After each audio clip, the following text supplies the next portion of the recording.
Voilà, maintenant on va regarder un petit peu ce qu'on va faire avec l'autre norme, la 13779, que à nouveau vous ne devez pas connaître le nom, qui va parler de dimensionnement en tertiaire cette fois-ci. Et donc là, c'est un petit peu tout ce qui est autre que le logement. Et donc, dans ce cas-là, on a des conditions un petit peu moins standards et on va devoir un petit peu calculer du cas par cas.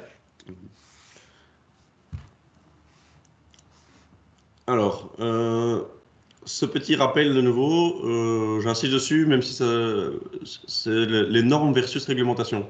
Donc, je rappelle qu'une norme, c'est un document qui donne une procédure pour évaluer ou concevoir un système. Donc, une norme vous explique comment vous devez faire un système de ventilation. Et une réglementation vous explique quelles normes ou quelles exigences vous devez utiliser dans un cas bien précis. Et donc, une norme n'est jamais obligatoire que si un arrêté royal ou un texte de loi oblige à l'utiliser. Et donc, dans ce cas-ci, les normes liées à la ventilation sont obligatoires en cas de rénovation ou de dépôt de permis d'urbanisme. Donc, c'est la réglementation, le texte de loi sur la performance énergétique des bâtiments qui impose le respect de la norme et qui définit que lorsqu'on dépose un permis d'urbanisme, on est dans l'obligation de mettre en œuvre un système de ventilation qui est conforme à la norme. Ça, c'est la situation actuelle. Alors, dès qu'on parle en tertiaire, on a beaucoup plus de possibilités. On va se retrouver très souvent avec non seulement de la ventilation génique, mais aussi du chauffage, du refroidissement, voilà, plein de choses plus techniques. Et donc, on a un petit tableau dans la norme qui définit pour chaque endroit dans un système complexe quel type d'air on a. Commençant par la petite flèche numéro 1 qui est de l'air neuf. Ça, c'est de l'air de qualité qui vient dehors. Et puis, on peut avoir, par exemple, de l'air mélangé, flèche 12. C'est de l'air à moitié neuf, à moitié recyclé du bâtiment. Et donc, on a cet air qui est recyclé. Ça, c'est l'air qu'on a repris dans le bâtiment. On a l'air qui est fourni. C'est un air qui est passé dans une centrale d'entraînement d'air et qu'on a climatisé. Climatisé au sens HVAC, c'est-à-dire chauffé, refroidi, déshumidifié, humidifié, etc. Alors, vous avez un vocabulaire qui précise clairement les termes à utiliser pour chaque type d'air. De nouveau, c'est pas important de retenir chaque numéro et à quoi ça correspond et de retenir tout par cœur, mais ce graphique est intéressant dans le sens où si un jour vous devez parler ou vous êtes amené à faire la conception de système de ventilation, c'est un tableau qui est tout à fait important, car dans vos cahiers de charges ou dans vos descriptifs, la terminologie sera particulièrement importante. Alors la norme, on en a déjà parlé la fois dernière, mais la norme définit des règles de qualité d'air. Vous vous souvenez qu'on a vu que la norme précisait certaines règles, notamment en termes de CO2. Donc la norme précise 4 catégories, qui est IDA 1, 2, 3 et 4, qui va de médiocre à excellent. Sachant que la catégorie IDA 1, qualité de l'air excellente, est valable pour une concentration de CO2 inférieure à 400. Ce qui n'est en pratique quasiment plus possible puisque l'air extérieur n'est plus à 350 mais à 400 maintenant. Et donc, ça devient difficile. Donc, en pratique, la catégorie IDA 3 va servir de référence et porte le nom de qualité de l'air modérée, alors qu'en fait, quand vous avez un bâtiment où vous avez de la qualité d'air IDA 3, c'est déjà très très bien. Vous êtes dans la plupart des cas en IDA 4, dans des bâtiments qui sont mal ventilés. Il n'y a que dans des beaux bâtiments de bureaux correctement ventilés qu'on est en IDA 3 ou 2. Dans la plupart des bâtiments ou des maisons, etc., en réalité, on est en IDA 4. Ouais, de nouveau, vous n'avez pas à retenir les catégories, savoir que c'est IDA 1, IDA 2, etc. Ce que j'en suis expliqué au dernier cours, ce qui était intéressant, c'est de retenir les seuils de CO2 type, donc 400 extérieur, entre 800 et 1200, c'est ce qui est acceptable à l'intérieur, et au-delà de 1200, ça devient mauvais. Voilà, si vous retenez ça, c'est déjà largement suffisant. Et alors, de même manière que pour la norme résidentielle, on parlait de 3,6 m3 par mètre carré, ici, en ventilation tertiaire, on va parler en mètre cube par personne. Parce que c'est réellement ça qui va être le facteur déterminant ici, c'est de déterminer l'occupation d'un local au mètre carré, en termes quantité de personnes et d'en déduire un débit d'air minimum. Donc pour la catégorie IDA3, on voit que la plage type de fonctionnement, c'est entre 22 et 36. Si on apporte ça comme débit d'air par personne, a priori, on devrait respecter cette qualité IDA3 qui est la référence et qui est celle qui va être obligatoire au niveau des différentes réglementations de confort au travail et autres. Donc la valeur par défaut, c'est 29. Donc on va devoir apporter typiquement 30 mètres cubes heure par personne au niveau du dimensionnement. Et là, on va être bien. On va être correct. Voilà. Et alors, on nous donne aussi, en termes de mètres cubes heure par mètre carré, on est ici à 1,3 mètre cube heure par mètre carré. Mais c'est mieux de retenir le terme de nombre de personnes. C'est plus applicable aux ventilations tertiaires. Donc en fait, en tertiaire, on va faire quoi? On va regarder le nombre de personnes présentes et on va s'assurer qu'ils ont au minimum 22 mètres cubes d'air neuf par personne. Et on va regarder le nombre de mètres cubes heure par mètre carré et on va s'assurer qu'on est au minimum à 1,3. On va regarder les deux valeurs et on va prendre la plus restrictive des deux. Je vais vous donner un petit exemple tout de suite. Pour le reste, le principe va être exactement le même, c'est-à-dire qu'en ventilation autre que résidentielle, on va apporter de l'air neuf dans les espaces destinés à l'occupation humaine, donc un bureau, un lobby, un restaurant, ce genre de choses, une chambre d'hôtel, bon là on est déjà plus dans du résidentiel, c'est là où on va amener de l'air neuf. On va le faire transiter ensuite dans les locaux de passage ou dans les locaux où on va pas séjourner longtemps, donc les archives, le stockage, les couloirs, les paliers, etc. Et on va l'extraire dans les locaux à risque, c'est-à-dire soit les locaux humides, type cuisine, sanitaire, etc., soit des locaux qui peuvent émettre des polluants comme des chaufferies, des locaux de stockage, des locaux d'ordures. Enfin, tous ces locaux-là vont être en dépression, forcément. Il n'y a que de la logique ici dedans. La seule chose qu'on va devoir faire, c'est se dire, tiens, je vais construire un bâtiment, un immeuble de bureau, et je suis promoteur immobilier, donc moi je donne des bureaux vides avec une grande surface et les gens peuvent l'aménager comme ils veulent. Soit le diviser en petits bureaux individuels, soit mettre un grand paysager avec beaucoup de monde. Dans ce cas-là, on ne sait pas à l'avance quelle va être l'occupation réelle, et donc la norme va nous dire, dans un immeuble de bureau, on va considérer que on va avoir une personne par 15 mètres carrés, par défaut. Et donc, on va pouvoir dire, je vais apporter minimum 22 mètres cubes heure par personne, et calculer comme ça le débit d'air qui est nécessaire et dimensionner notre installation. Et vous avez une table qui vous dit, pour chaque type d'affectation, une bibliothèque, un restaurant, un dortoir, etc., le nombre de personnes qui font comptabiliser par mètre carré, ce qui va vous permettre de faire un petit calcul facile. Et en pratique, le logiciel POB va le faire pour vous, du débit d'air nécessaire. Et il faut faire très très très attention avec ça parce que quand on regarde ici, l'immeuble de bureau, une personne par 15 mètres carrés, c'est le minimum que vous demande la norme. Contrairement à beaucoup de situations où les normes en général exagèrent et donc vous donnent une valeur qui est plus que suffisante, dans ce cas-ci, elle est tout à fait insuffisante.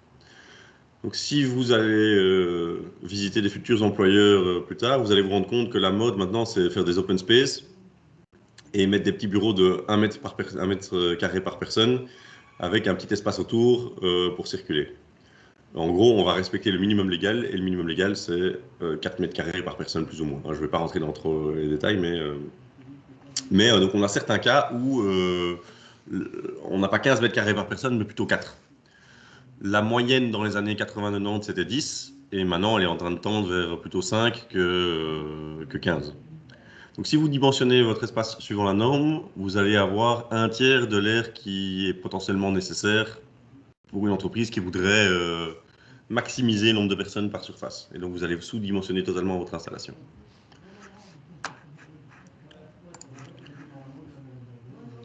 Voilà, donc un exemple typique, on se rend bien compte qu'on a déjà apporté la semaine passée, mais on se rend bien compte en regardant ce dessin-ci que si on dimensionne notre débit d'air pour une personne par 15 mètres carrés, on va sérieusement avoir un problème. Parce qu'ici, on est plutôt sur une personne par 4 mètres carrés. Et donc le débit d'air est 3 à 4 fois plus important que ce que la norme vous demande comme minimum. Dans ce cas-là, c'est important dès le départ d'en tenir compte. Donc, ce que dit la règle en Belgique, c'est que donc, si vous êtes travailleur et que votre patron vous engage, il doit vous donner un bureau, enfin, si vous faites un travail de bureau, dans lequel vous avez une hauteur sous plafond de minimum 2,50 m. Hein, et chaque travailleur doit disposer d'un espace réel de 10 mètres cubes. Attention, 10 mètres cubes. Hein, et d'une superficie libre de 2 mètres carrés. Donc, en pratique, ça va vous donner du 3 à 4 mètres carrés par travailleur. Et ils vous imposent aussi, là ils sont plus restrictifs que la norme en Belgique, le 30 mètres cubes heure par personne. Donc ça peut paraître un petit peu flou, le 22 mètres cubes heure, 30 mètres cubes, etc. De nouveau, nous, ce qui nous intéresse vraiment, c'est que vous reteniez des valeurs en tête. Si vous me dites, ah oui, c'est 22, 23, 25, plus ou moins 30, tout ça c'est bon. C'est pas 300 par personne, c'est pas 1 mètre cube heure par personne. C'est ça qui est intéressant, c'est que vous ayez à nouveau les valeurs type en tête. Et donc le 30 est tout à fait correct dans ce cas-ci.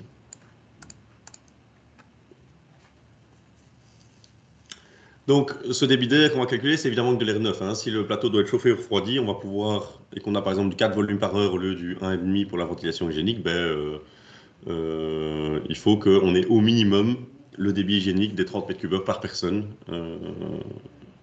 avec de l'air neuf, le reste pouvant être de l'air recyclé.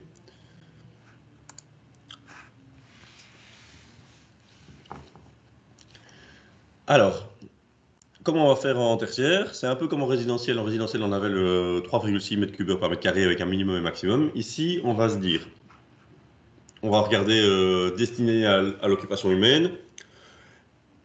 Est-ce que je connais l'occupation, oui ou non? Si oui, eh ben, je vais faire x 22 mètres cubes par personne, voire x 30 mètres cubes. Si pas, je vais prendre mon petit tableau dans la norme, je vais estimer le nombre de personnes sur base du tableau avec l'occupation théorique, et je vais pouvoir comme ça dimensionner mon débit d'air. Et pour les locaux qui ne sont pas destinés à l'occupation humaine, j'ai ma petite règle de 1,3 mètres cubes avec certains détails au niveau des WC et autres. Je ne rentre pas trop dans le détail en tertiaire. Ce qui m'intéresse, c'est que vous reteniez le 30 mètres cubes par personne et le fait que c'est un calcul qui fait appel à une situation un peu plus réelle. Et donc, dans ce cas-ci, on doit un peu plus calculer le nombre de gens théoriques sur le plateau et multiplier par 30 mètres cubes par personne. Pourquoi 30? Parce que donc on a effectivement la norme qui va nous imposer le 22 mètres cubes par personne, mais le règlement général de protection du travail nous impose 30. Et donc, en pratique, je vais vous faire un petit exemple ici, hein, ce sera le plus simple. Si on prend un bureau paysager de 150 mètres cubes, de 150 mètres carrés, dans lequel on pense qu'on va avoir 20 personnes. Alors, soit on a la norme imposée par la PEB, donc 150 mètres carrés, et on nous dit que... Donc, c'est un bureau paysager 150 mètres carrés, et on a 3 calculs qu'on veut faire. On pense qu'il y aura 20 personnes. Le premier calcul qu'on va faire, c'est 150 mètres carrés, et si vous vous rappelez, la norme me disait c'est une personne par 15 mètres carrés. Ce qui veut dire ici que j'aurai que 10 personnes, et que je dois multiplier par 22 mètres cubes heure, qui est la norme. Donc, mon débit théorique, suivant la norme, il est de 220 mètres cubes heure. Sauf que mon client, il me dit, ah, ici, je vais faire un bureau paysager avec 20 personnes, et que je sais que le règlement général des travailleurs, il m'impose 30 mètres cubes heure par personne, fois 20, donc je vais avoir besoin de 600 mètres cubes heure pour mon local ici. C'est ce que je disais tout à l'heure, la norme en tertiaire, elle est assez light par rapport à l'occupation réelle. Et donc, il vaut mieux se baser sur une occupation théorique et multiplier par le règlement général de protection des travailleurs qui est de 30 mètres cubes heure plutôt que d'appliquer strictement la norme. Sinon, on se retrouve avec finalement un calcul qui est au tiers de ce qu'on a besoin. Parce que si j'applique la norme et je construis mon bâtiment et qu'après mon client ici va le louer, il va se rendre compte qu'il a que 220 mètres cubes heure et qu'il peut mettre même pas 10 personnes sur son plateau, là où il voulait en mettre 20. Donc il va pas être content. Alors, si je crée un bureau individuel de 20 mètres carrés, à l'époque c'était le standard dans les années 70, tous les travailleurs avaient ça. J'exagère un petit peu, mais c'est pas tout à fait faux. Si vous allez dans certaines administrations, vous allez voir que tout le monde a son bureau de 15 mètres carrés. Aujourd'hui, il n'y a plus personne qui a ça, il n'y a plus que le directeur. Et encore, dans les grandes entreprises, même le directeur, maintenant, il est prié de prendre un flex, parce que de toute façon, il n'est jamais dans son bureau. Et s'il a une réunion à avoir avec un des travailleurs un peu touchy ou autre, ou confidentiel, eh ben, il va dans la bubble de 4 mètres carrés prévu pour 2 personnes, qui va donc occuper 1 heure par semaine, comme les autres. Ça, c'est un peu la tendance dans les grandes entreprises à l'heure actuelle. Mais sur les plans, on peut se retrouver avec un bureau individuel de 20 mètres carrés pour une personne. Alors dans ce cas-ci, la PEB, elle me dit 20 mètres carrés divisé par 15 mètres carrés par personne, minimum de la norme. Donc je vais avoir 1,3 personnes dans ce local, soit 29 mètres cubes heure. Et mon règlement général de protection des travailleurs, il me dit une personne égale 30, une fois 30 mètres cubes heure, donc 30 mètres cubes. Donc pour mon bureau, j'ai intérêt à mettre 30 mètres cubes heure. En pratique, personnellement, je mettrais plutôt 60. Dans le sens où un bureau individuel de 20 mètres carrés, il est possible qu'un jour il serve à 2 personnes. Ça vaudrait peut-être la peine de le dimensionner pour 2. Voilà, ça c'est un choix à faire. On a un autre exemple, c'est les archives de 15 mètres carrés. On est dans des locaux qui ne sont pas destinés à l'occupation humaine. Et donc on est dans le cas où on doit prendre 15 mètres cubes, pardon, 1,3 mètres cubes heure par mètre carré. Et donc comme on a 15 mètres carrés, c'est 19,5 mètres cubes heure. Ici c'est pour exemple only. Ce qui m'intéresse, c'est vraiment l'apport en R9. Le détail des calculs des archives, vous l'apprendrez si un jour vous travaillez avec ça. Et alors on a un petit exemple qui résume tout, qui est intéressant. On a une classe de 50 mètres carrés, 25 élèves et un professeur. Alors, la PEB va me dire 50 mètres carrés, et je vais retourner dans mon petit tableau ici plus haut. Voilà. Ici, je suis plus dans un bureau, je suis dans un local de cours. Ah, voilà. Alors, je ne sais plus où il est, mais le bureau, tel Eureka. Tiens,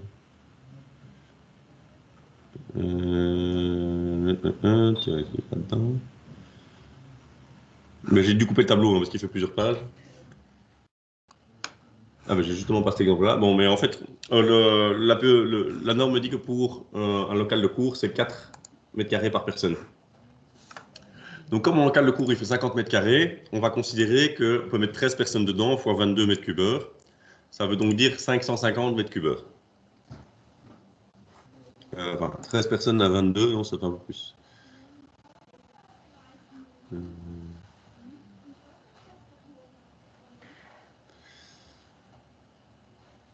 Je relis juste mon petit calcul. Ça va faire 300 à peu près. Hein. Donc, on a. Je vais le faire de ce côté parce que visiblement, il n'est pas développé jusqu'au bout. Donc, ma PEB me dit 50 mètres carrés pour 4 personnes par mètre carré. Donc, je vais faire 50 divisé par 4, ça fait effectivement 13. Oui. Oui, si c'est possible. Merci. 186. Donc,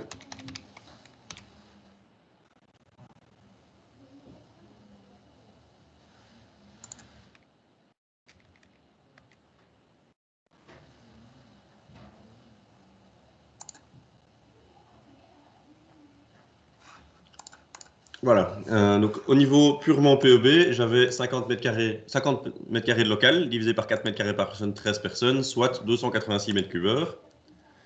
Par contre, mon architecte ou mon école me dit, en fait, j'aurai 25 étudiants dans cette classe. Ah bon, d'accord. Donc, en fait, c'est 25 étudiants fois 22 mètres cubes heure. Ça, c'est l'occupation réelle. Et donc, je vais avoir 550 mètres cubes heure pour les étudiants. Et je vais aussi avoir un prof. Alors, le prof, il est employé. Il n'est pas juste étudiant, il est employé. Et donc, lui, il lui faut 30 mètres cubes heure. Et donc, si je mixe mes différentes réglementations, ma PEB me donne un mètre carré type qui correspond à 13 personnes, mais je ne vais pas l'utiliser parce qu'en pratique, je sais qu'il y aura plus que ça. Je sais que j'aurai 25 personnes à 22 mètres cubes heure, plus un professeur qui lui est employé, et donc lui, je dois respecter le RGPT. Pour le professeur, je vais l'écrire ici. Et donc, je vais lui rajouter 30 mètres cubes heure. Donc, le dimensionnement global, c'est 580 mètres cubes heure. Voilà, c'est un exemple un peu tiré par les cheveux, hein, mais ça vous donne un petit peu l'idée. De nouveau, le but du cours n'est pas de retenir comment dimensionner précisément un local de classe. C'est de se rappeler que suivant les règles, c'est entre 22 et 30 mètres cubes heure suivant la réglementation, et que en autre que résidentiel, c'est important de faire un calcul lié à la situation réelle plutôt que théorique. Voilà, c'est les deux notions importantes qu'il faut retenir par rapport au dimensionnement en tertiaire. Alors, un petit mot par rapport à la consommation électrique des ventilateurs. Alors, je ne vais pas faire le détail du calcul. De la même manière qu'en hydraulique, c'est important de se rendre compte que les pertes de charge, ça évolue au carré. Et que c'est même des carrés de carrés. Et donc, si on regarde la formule ici en dessous que vous devez absolument pas retenir, on a les pertes de charge dans un réseau de ventilation vont être liées à une constante et le débit d'air en mètres cubes par seconde au carré. Ce qui veut donc dire, en résumé, que les pertes de charge vont évoluer suivant une constante très importante par rapport au débit. Ou que si on diminue un petit peu mon débit d'air, je vais gagner énormément en perte de charge au carré, voire au cube, et donc consommer beaucoup moins d'électricité. Ce qui est matérialisé par ce type de graphique, à savoir que si je double un débit, mes pertes de charge vont faire x4, ou à l'inverse, si j'arrive par rapport à mon débit de conception à le diminuer par 2 à un instant donné, je vais consommer beaucoup moins d'électricité. Et donc c'est très important de mettre un système de régulation, parce que dans la plupart des cas, la plupart du temps, on peut fonctionner à moins de la moitié du débit nominal. Et donc consommer 4 à 8 fois moins d'électricité qu'au débit nominal, et donc faire des grosses économies d'énergie. Hein, si on se raccroche à ce que je vous ai dit tout à l'heure, que à l'époque, les groupes de ventilation, le moteur avait une puissance fixe, et donc on consommait toute l'année la même quantité d'électricité. Aujourd'hui, ce n'est plus le cas. Les moteurs ont un débit variable, une puissance variable, et donc on continue à adapter le débit d'air à ce qui est réellement nécessaire, et de ce fait-là, réduire par 4 ou par 8 la consommation électrique de la ventilation. Donc c'est un petit peu ce que résume ce graphique. On a un choix à faire entre une consommation d'énergie qui va augmenter exponentiellement et une concentration des substances polluantes qui va diminuer exponentiellement. Ça veut dire qu'avec un faible débit d'air, je vais déjà fortement réduire mes concentrations de substances polluantes. Et au plus je veux les réduire, au plus je vais devoir augmenter ma consommation d'énergie.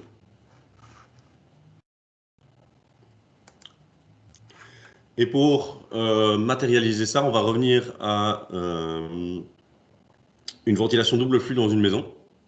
Et vous avez ici la fiche technique d'un Conf OD550 qui fait une machine qui fait en théorie 550 mètres cubeurs. Donc on va mettre dans des maisons qui ont besoin de 450 mètres cubeurs.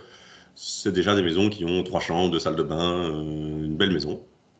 Et on a en fonction ici du pourcentage de réglage, donc quand on est à 100% ou à 15% de débit, la puissance électrique. Donc c'est le quatrième terme ici. Donc à 15% du débit, la machine va consommer 13 watts. Et à 100% du débit, elle va consommer 350. Et je vais vous demander que coûte par an en électricité le fonctionnement de la ventilation double flux si on a un système de régulation ou pas. Donc si je ne mets pas de système de régulation, forcément la machine va fonctionner à 350 watts toute l'année. Et si je mets un système de régulation, elle va certainement fonctionner en moyenne autour des 40%, on va dire. Donc on va dire consommer 40 watts. Et c'est même en réalité plutôt 30%, donc on peut considérer 30%, donc 26 watts. Vous pouvez prendre un coût d'électricité de 20 centimes le kilowattheure et calculer en euros ce que va donc coûter cette VMC par an si j'ai installé ou pas un système de régulation. Voilà. Si jamais il y a des petites questions, je peux répondre par le chat. Vous pouvez aussi mettre vos réponses si vous voulez, bien qu'elles soient déjà visibles, je pense, sur le slide juste après.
Quand vous avez le résultat, vous pouvez le poster dans le chat, hein, si certains ont déjà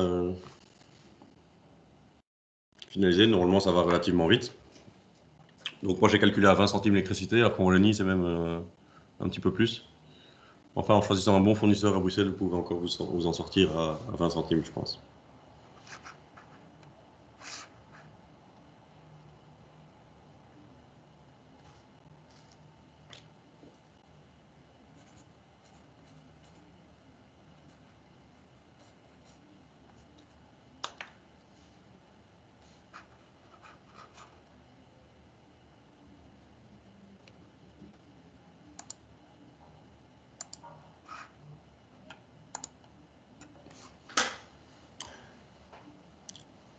Personne n'a de proposition pour voir combien ça coûterait par an si on laisse fonctionner à 100%? A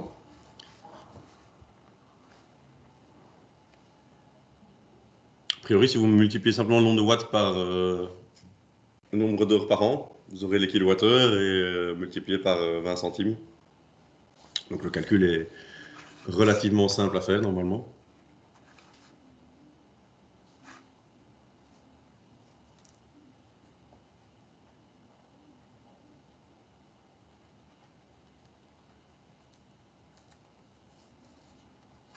Bon, je vous propose de le faire éventuellement ensemble. Donc dans le premier cas, on a 350 watts. J'ai pris 8600 heures, je crois que c'est un peu plus en pratique. 8760, je pense que j'aurais dû prendre. Je viens de le refaire rapidement. C'est donc 3000 kWh fois 22 cents. Et ici, je vais compter 22 cents sur la solution. Donc ça vous coûte 660 € par an d'électricité de ventiler votre logement. Alors que si vous avez une machine qui fonctionne à 30% pendant toute l'année, ce qui en pratique est largement suffisant, vous allez consommer donc 26 watts plutôt que 350 et donc consommer 49 € par an, donc 4 € par mois pour votre ventilation. Et là, on retombe sur le fait que, ce que j'ai mentionné au début du cours, prévoir un petit système intelligent comme celui-ci qui va faire varier en continu le débit d'air ou un minimum un système 1, 2, 3, c'est absolument indispensable et c'est extrêmement rentable puisque vous voyez ici avec le détail du calcul que une ventilation qui fonctionne à fond toute l'année, c'est tout à fait excessif par rapport aux besoins réels. Donc là, on est sur un confort D 550, donc qui fait en pratique 450 m3, là où nous avons besoin de entre 20 et 30 m3, donc une famille de 4 a besoin, quand elle est présente, de 100 m3. Et pour évacuer les polluants et des choses comme ça, ça suffit. Donc si on est en fait à une centaine de mètres cubes en pratique, en moyenne sur la journée dans le logement, c'est le sens du message ici, des 26 watts, eh bien c'est largement assez en réalité. Et donc il y a aussi il y a des systèmes de ventilation où on va simplement les mettre sur la vitesse 1, qui est la plus faible, et au final ça fonctionne très bien, quoi.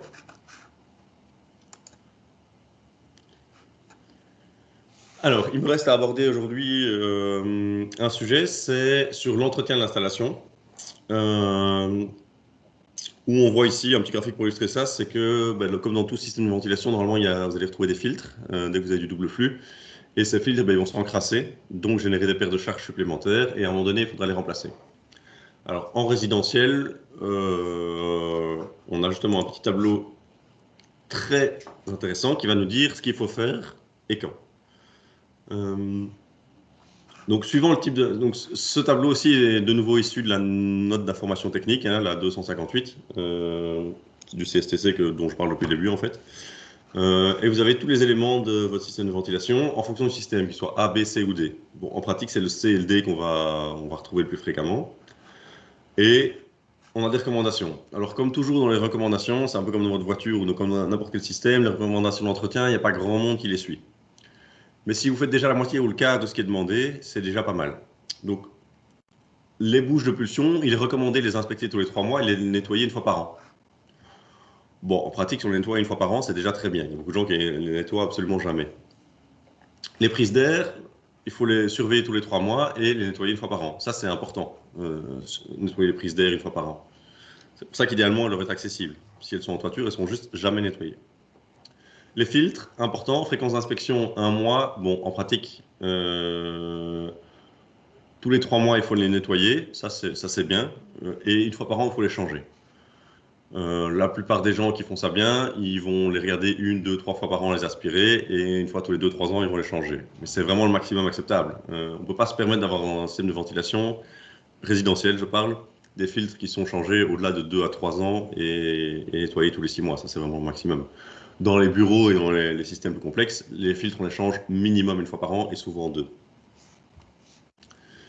Voilà, et vous avez le reste des indications. Donc, une fois tous les 9 ans, quand on a des systèmes de réseau, ils recommandent de nettoyer entièrement les conduits internes de votre habitation. Donc il faudra que ce soit bien fait, que tout ne soit pas dans les murs, ou en tout cas qu'on ait des trappes d'accès à certains endroits, parce que sinon on va devoir tout démonter. Et il y a quand même un élément qui est intéressant, c'est les conduits flexibles ici. Tous les 9 ans, il faut les changer. Et si vous vous souvenez, au dernier cours, je vous ai montré la différence entre les conduits Calva et les petits conduits flexibles qui se déchirent et tout ça. Et je vous ai bien dit, attention à ne pas utiliser dans des espaces cachés. Pourquoi? Eh bien, on a la réponse ici, parce que tous les 9 ans, il faut les changer. Donc si vous mettez ça derrière un plafond qui est plafonné et peint, bah, tous les 9 ans, il faut démolir le plafond et le refaire. Ce qui, évidemment, ne sera en pratique jamais le cas. Et donc, très important de mettre ces plis flexibles uniquement dans des locaux qui sont accessibles.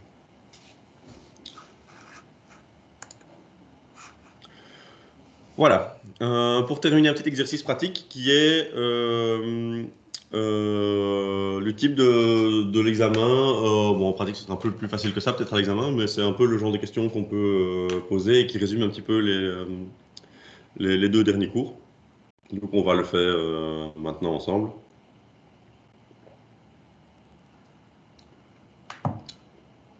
Alors, on nous parle d'un diagramme de Mollier, tiens donc, en été, avec une température de 25 degrés et une humidité relative de 80%.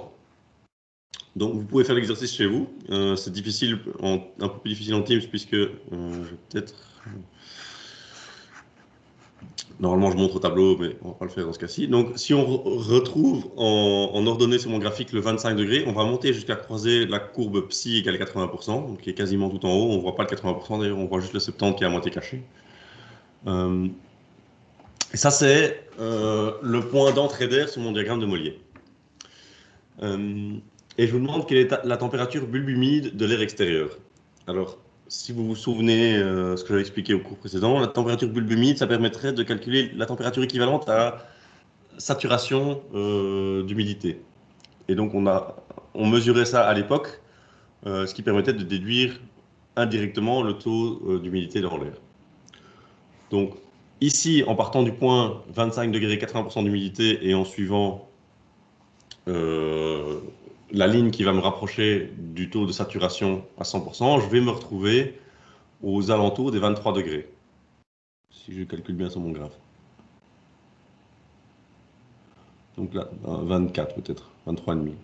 Donc la température bulbe humide ici, c'est la température équivalente à saturation, donc à 100%, et on sera un petit peu plus froid. Donc si on est à 25 degrés, on va être à 23,5, je pense, quelque chose comme ça. Ensuite, on utilise une centrale de traitement de l'air pour déshumidifier l'air et pour pulser dans le bâtiment à 16 degrés et pour un maximum de 50% de taux d'humidité ambiante. Et donc, qu'est-ce que je vais faire? En pratique, mon air saturé à 100% de taux d'humidité, il va être à 23,5. Et s'il croise une batterie froide, eh bien, l'air va, donc l'humidité va se condenser. Donc la température de l'air va baisser et on va avoir une partie de l'humidité qui va se condenser. Donc on va suivre la courbe de taux d'humidité maximale pour baisser en température, sachant que je veux 16 degrés et 50% de taux d'humidité dans mon bâtiment.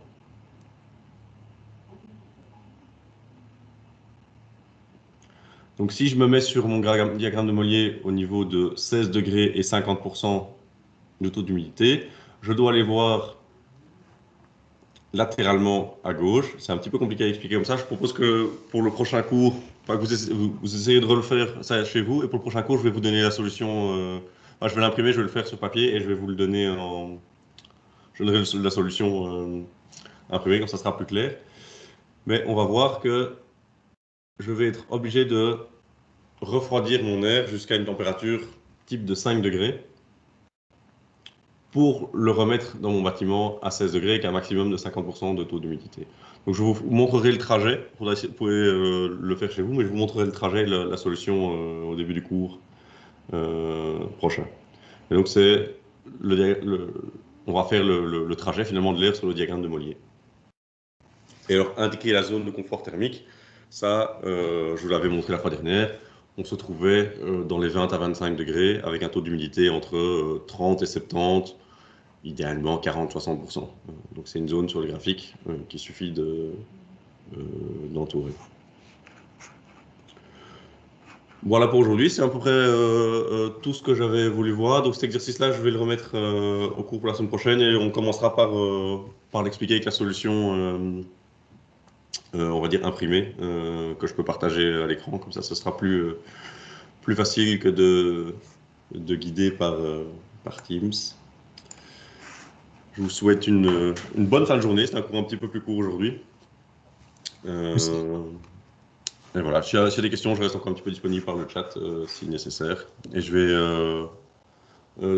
mettre les enregistrements sur le serveur et leur uploader les prochains cours également. Ok, merci. Bonne journée, monsieur. Oui. Et au revoir. Au revoir. Au revoir, bonne journée. Bonne journée. Au revoir, bonne journée.